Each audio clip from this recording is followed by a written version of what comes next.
Information Station, WTIM.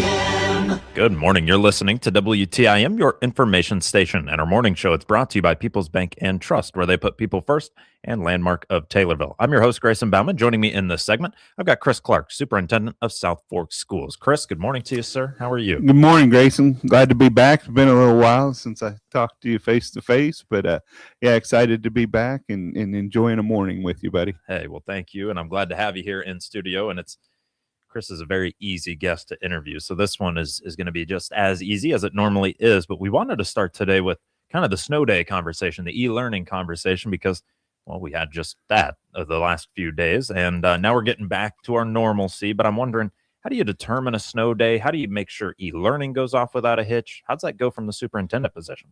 Sure. Well, first up, I'll just hit talking about calling a e-learning day from a school. It's a tough decision for a superintendent, for sure. I mean, there's all kind of factors that go into play that we look at it. Obviously, all superintendents talk. I have text messages from Pawnee area, from Edinburgh, from Taylorville, Pana superintendents, Morrisonville. We all communicate and we all try to stay on the same page with some things. But there's other factors that go into play, like South Fork is a very small land-wise, so we don't go out in the country a lot. So kid safety driving is not a huge concern with country roads. However, then you start going into your employees and you start looking at where the teachers are coming from and different things. So it's not an easy thing to call off by all means, but I will say I feel a lot more comfortable calling e-learning days in my district because of our e-learning program and what our teachers have done with it and what our administration require. And I think it's a fabulous program. Now, it doesn't go as far as in-person learning, which you cannot replace. But the fact of what we do in our e-learning program, I'm pretty proud of, and it gives me some ease to call that a lot more, and knowing that they're not just going to have just a day where they're doing stuff at home with things. But it's a tough decision. Usually -15, somewhere around there with wind chills is cold wise. So you kind of have a set number. For snow, it's not as easy. You get out and you drive the roads and you look at some stuff at 4:30 in the morning, and I'm fortunate enough to have a 4-wheel drive, but you got to put yourself in those people that don't. But you can go places, and usually you try to make a call by 5:30 in the morning of whether we are or aren't. And the commissioner in the South Fork Township has been good to me. I'll call him sometimes to talk about how some of the roads are, and we just got great people. The Kincaid city department help out with some of our plowing of our parking lots and things. So there's a lot of stuff that goes into it, for sure. Well, I have to imagine, right? Because we just talked about the cold, how snow is a factor, but how do you know exactly what that factor is? And I figure for you it is a difficult thing, but to know that there's some communication between the superintendents on how to kind of conduct an e-learning day is interesting. But I'm wondering in particular about how South Fork does it. Is it something where you use something along the lines of a Google Classroom? What are you using e-learning wise to actually implement a day of learning? Yeah, it is utilized through Google Classroom or whatever the platform the teachers utilize. Attendance is required, and kids are required to log in, and we are required to have our teachers face-to-face with kids going over some lessons in a certain amount of time. Now, it's not the whole school day. Towards the end of the day, there's time to do your work and everything, and teachers are required to have their computers on and answer questions that kids may have and different things like that. But through the morning, there are, it's easy for the junior high, senior high. You have set class periods where a normal day is 50 minutes, somewhere around there. You might have 20 minutes where they are required to log in, to get on, to be face-to-face, and we do take attendance on those days with it. The elementary is very, very similar. They take attendance. I understand it's very sometimes challenging for the kindergartners, first graders. And we appreciate the families that really work hard to get those kids on, but we want them on and learning and interacting with our teachers. That communication with the teachers is the most important part for us that we have. And it's funny, sometimes I have logged on before and just seen them like a PE classroom going through, and they're doing some of the exercises, on their Chromebooks and everything. And so it gives them an experience as well with it. But that interaction is the most important part that we emphasize. Well, and certainly you mentioned the fact that you just don't replace face-to-face learning with anything. It does not work. It's just not the same as being in the classroom face to face with that person. But you guys are doing your best to bring that classroom feel to that e-learning day. Are those Chromebooks that you mentioned, are those school provided to the students? Yes, every student is provided one. Usually we have like our junior, senior high, those kids take them year round, and they take them home and everything. Elementary, they don't transport back and forth to school. Usually we try to have a heads up of what possibly could be a snow day, and they do a good job of preparing and, okay, kid, here's your stuff, take it home, and all that other stuff. So we don't have kids toting it back and forth for no particular reason. Oh, I get that. I definitely get that with young ones in a computer or gadget of any type. For you, Chris, anything else you want to tell me about snow days, e-learning, how you come to that decision, or what takes place? Anything else you want to tell me about it? I mean, about the only thing I would say is I just appreciate the work of everybody involved, whether it be the teachers, the families at home doing everything. I can't give a shout out enough to our staff at our school, our maintenance and custodial staff that clears the snow, that does all the different things. And just, we have a fabulous team that, it takes a village to make it run, and everybody does their part, and being the leader of it, I'm just so appreciative of everything they do. So. Well, makes your job a lot easier. We've talked about how you do have to have a village behind you to make this go as smoothly as it does, and I'm glad to hear that e-learning did go as smooth as it did for you, but I'm sure you're glad to be back to normal here today. Absolutely. Yeah, we were back yesterday in session, so yeah, and seeing the kids, it's the real reward of the job. There is no doubt about that. I can imagine, but for you, it was just interesting to hear just the communication between superintendents. I guess I just didn't think that maybe that was a thing. So I appreciate you filling me in on that. You never want to be on an island by yourself. That's one thing. Not in particular, like if you don't have to be, especially. Right. I can see why.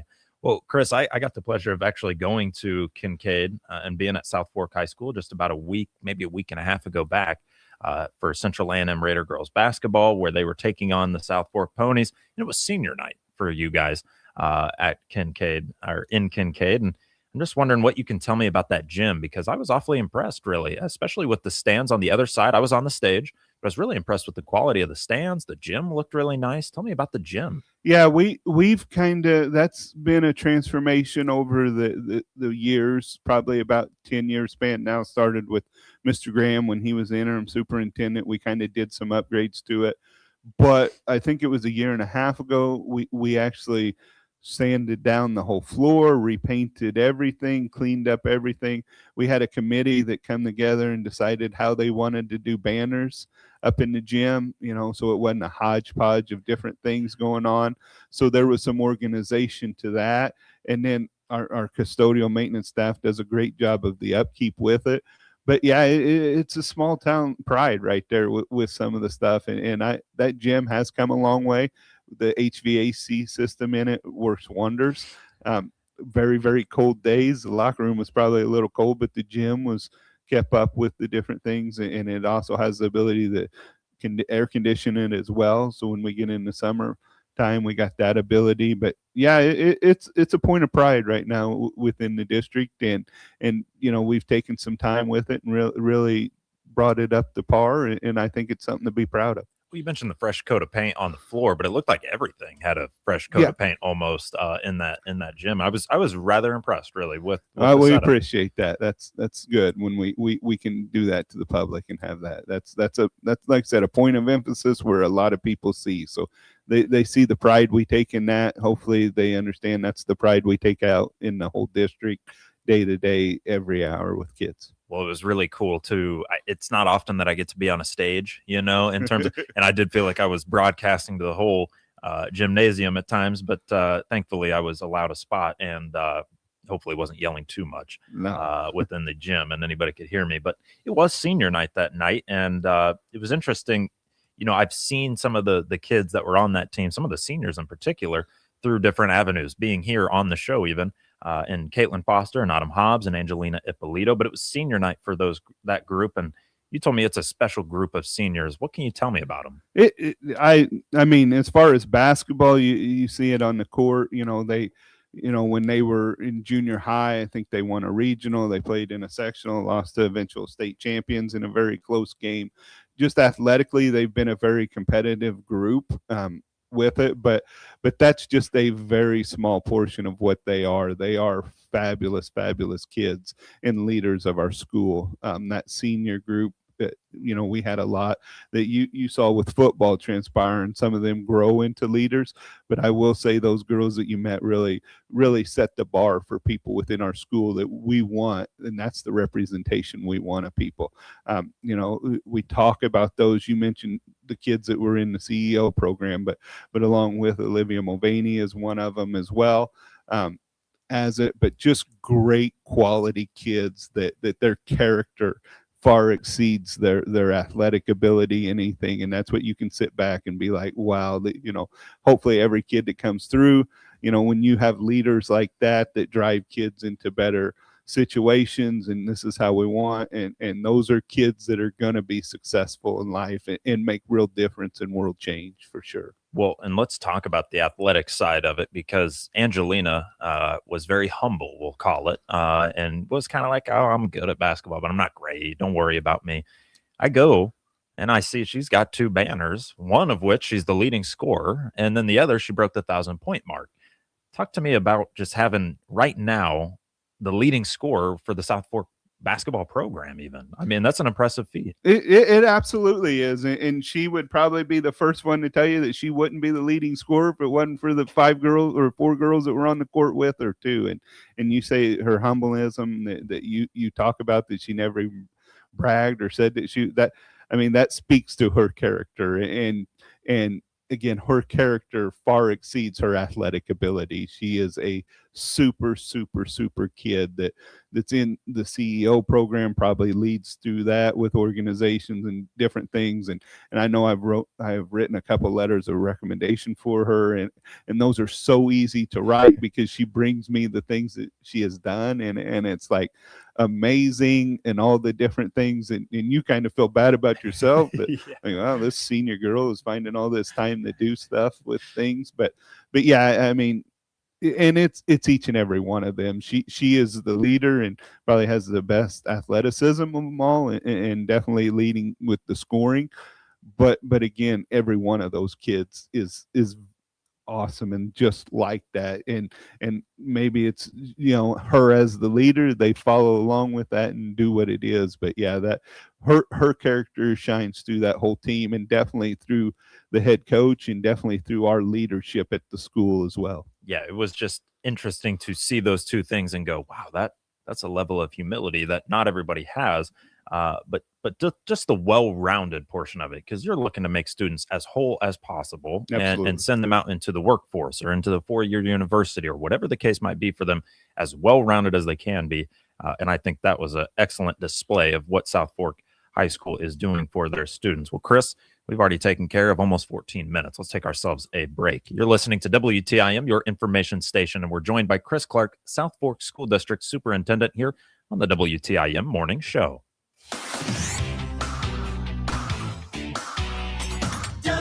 WTIM. Double your impact with sight and sound. Reach customers through our 6 regional radio stations, plus capture their attention with our 36 by 72-inch digital billboard right on Route 29 in Taylorville. That's nearly 11,000 drivers seeing your message every single day, while they're already listening to your radio ads. Ready to maximize your reach? Call your regional radio account manager today and put your business in front of eyes and ears across Central Illinois. Regional radio is where your message gets noticed. Finding the right employees can be a real challenge these days, whether you're hiring full-time or part-time. That's where the regional radio stations come in. We're here to help you connect with the qualified candidates you need. Check out IllinoisJobPost.com. That's IllinoisJobPost.com. It's part of our comprehensive radio and internet employment campaign designed to get your job openings noticed. For details, just reach out to your account manager. Put the power of radio and the internet to work for you at IllinoisJobPost.com.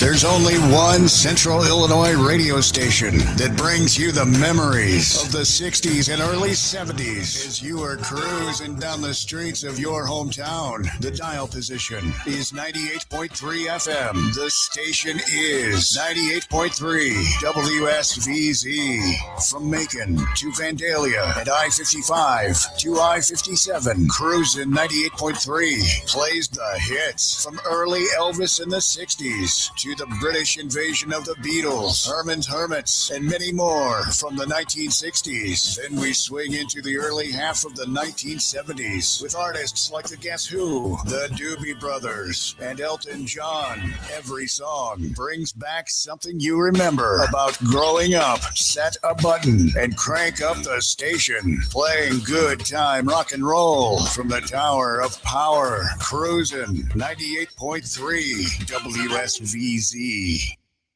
Here are the contest rules for our stations. We allow one person per household to win any prize from the radio stations in a 30-day period. Unless otherwise stated, all prizes to Christian County winners are to be picked up within 2 weeks at the studios at 918 East Park in Taylorville. Our office hours are 8 a.m. to 2 p.m. weekdays. Winners outside of Christian County will have their prize mailed. Any cash prize is mailed within 30 days of winning. Only if cash winners call our business line within 2 weeks of their name being drawn to provide their mailing address. Employees and their families of regional radio are not eligible to participate or win any contest. At People's Bank and Trust, they help their consumer and business customers spend their time living their life, not explaining it. At People's Bank and Trust, they put people first. Find out how they can help you by clicking their banner ad at TaylorvilleDailyNews.com. Hi, this is Jeff Robinson from Advanced Title. Whether selling your home on your own or through your local realtor, please give us a call at 824-8007 for all your title work needs.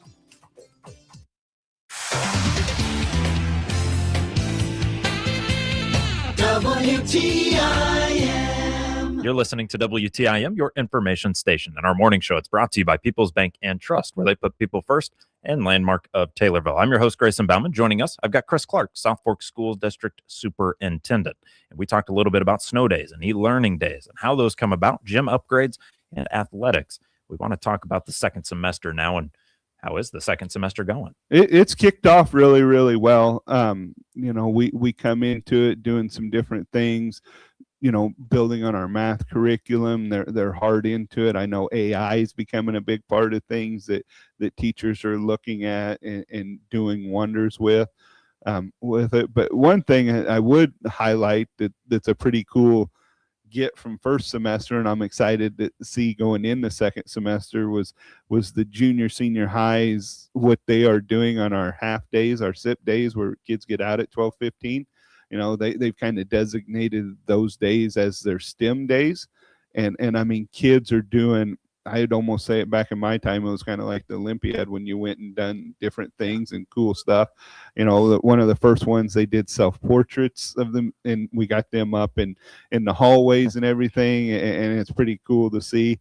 And the last one they did, they were building some bridges, who could hold the most weight. So it was pretty neat seeing the competition stage where they're designing and engineering it, and not just the root memory of education. You're developing skills in that, and you're not just regurgitating information back to teachers. And I think I come running out of my office when I heard a roar, and I looked down, and there was a bridge holding like 65 pounds, and I was like, yeah, that's pretty cool. And just seeing the kids' competitiveness of it, to where half days before you had 15-minute classes, you kind of got through what you needed to do to get to lunch so we can get out of here. But I will give kudos to our administration and our staff for trying to be active learners with the kids and coming up with real creative things that they're doing with it. So kudos to them and all the efforts and stuff, and just seeing those kids is what it's worth. And sure. Why not make a half day something a little more important, right? I mean, you were talking about 15 to 20 minutes. I remember those days being kind of like, here's here's Bill Nye the Science Guy. You know, it's one of those days, right? And you're Well, like, you're outdating me.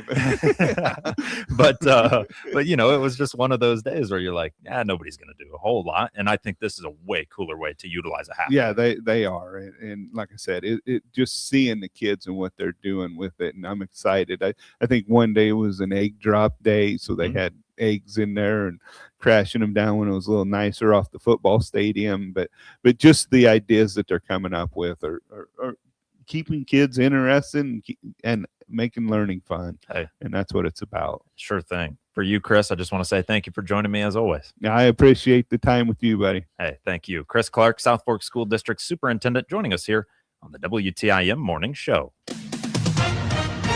With SRN News, I'm Rich Thomason.